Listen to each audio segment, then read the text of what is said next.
everything. Bound to know my name. We're with the Isley Brothers, as well as the group that kind of was a spinoff, which is Isley-Jasper, Isley, right? That's right, yeah. So, I mean, those were very successful. I mean, you were known to just be the kind of one of the integral parts of these teams, you know? And, you know, talk a little bit about, let's start with the Isley Brothers just for a moment here, if we can. Talk about what that experience was like. You know, I mean, thinking of that era, the artists, I'm envisioning a lot of parties, a lot of gold outfits and shiny attire. That's a lot of that, yeah. A lot of that. I mean, talk about that experience if you can. It was actually, you know, family business. Right. We all kind of grew up together. Of course, the older guys, they started off first. Right. And they had success with, like, you know, Shout, Twist and Shout. And later, This Old Heart of Mine. But the younger members, me and Ernie and Marvin, we started out as a group too. We were called the Jasmine Trio. And we played Ramsey Lewis, you know, stuff like that, you know. And a lot of other popular songs, James Brown, you know, we did high schools and that kind of thing. Right. And then after a while, you know, they wanted to, you know, hear us do some recording. So we went to a local studio in New Jersey and recorded some tracks. And then, you know, everybody liked what they heard, so we started to record on the Isley Brothers sessions. Right. And then as time went on, you know, we kind of grew into a 6-member group instead of a 3-member group.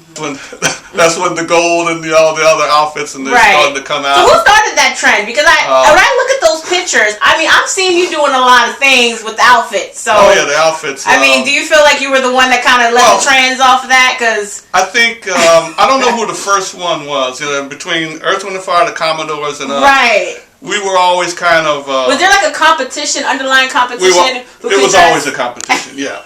With the music first, though. Okay. Of course, the music always. We always comes wanted first. to keep up with, you know, whoever was the lead group out there, or you know, the top groups. So all the groups were kind of competing musically, and I think, you know, some of the glitter that was all over the place, you know. What was like the most outrageous thing? I mean, now did you guys decide what you were gonna wear, or did somebody say this is what you need to be wearing right now? No, we kind of decided, but we had, you know, help, you know, a designer or two would come in. Who was this designer? Because I did a lot of Broadway.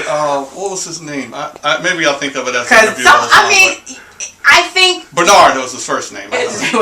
Yeah, and he did a lot of the Broadway stuff. Okay, so didn't y'all get the inkling, like, he doing Broadway stuff and he making our clothes? Now our stuff is going to look a little extra.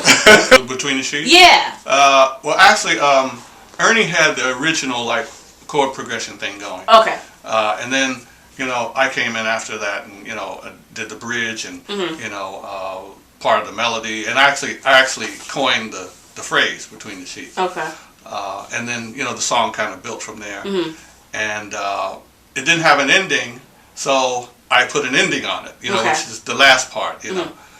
And then, you know, because you know, we did the guide vocals, and then we, you know, got Ronald to, you know, do it over. Now, I heard he was at first hesitant in doing that, but you kind of persuaded him, or?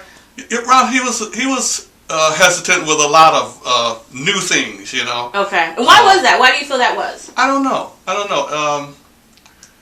If it ain't broke, don't fix it type of mentality. Like, was that what's going on? He would hear the guide vocals were quite good. So I think sometimes he wanted to be able to match it, you know, and do the song the same type of tempo. So he felt he couldn't match that? Yeah, well, you know, back then he was really hesitant back then, you know. He wasn't like overconfident, you know what I mean? Oh, okay. And you know what? It's so interesting that you say that, because when you see him as Mr. Big and all this stuff, you think he's this confident, like machismo, like I am the ish. It's a different image now. Definitely. It's a different image. But you know, then in the studio he was a little, you know, shy about approaching a song or two, you know. Okay. So yeah, sometimes you needed encouragement. You know? Right. You know, go ahead, you know, you can do this, hit this, you know, hit it like that. So yeah, it was a lot of that encouraging going on. Now, you know, also just again reading, and this is just comments that I've seen, and you know, I want you to definitely clarify, because I feel people need to know what your story is, exactly what went down. You know, I was reading that there was some tension brewing, you know, with the older Isleys and then the younger Isleys, and you know, exactly who wrote the songs, and certain people were saying, oh no, that he didn't really do this, you know, we really did this. What was that all about? Well, a lot of the tension wasn't really over that. Okay. What was it over? Some of the tension was basically about, financial matters. Okay. That's when the group ran into problems. The older guys versus the younger guys, and different financial situations. Right. And that's where most of the tension was. Okay. I mean, everybody kind of knew where the songs came from. Okay. That was either Ernie or me. We had the original ideas for just about every song that was on the album. So everybody knew that. But financially, the group, So if you guys wrote the songs, I mean, I think that would obviously mean that you guys are getting paid. You know what I mean? I mean, there shouldn't be too many issues with that. But I guess the seniority. Yes, that was the problem. The age difference. Okay. They were, the senior members.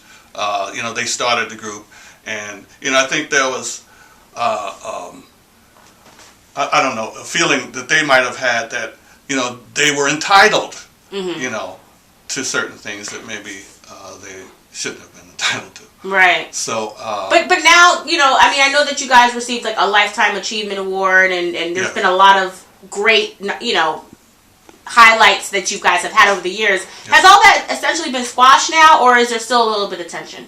Well, there's no tension because everybody's doing separate things. So, there's not a lot of interaction between the group members anymore. So when's the last time you did? I mean, I know Ron. I actually did an interview with him not too long ago, but just a quick interview. And he's out. He's working on his next album. I mean, have you had any conversations with him or? No, I haven't. Okay. Ernie, I've spoken to recently. Okay. But not Ronald. Okay. Would you be open to speaking with him? I mean, him coming out with the album. I mean, that would be such a kind of exciting. I think you should turn that around. Oh.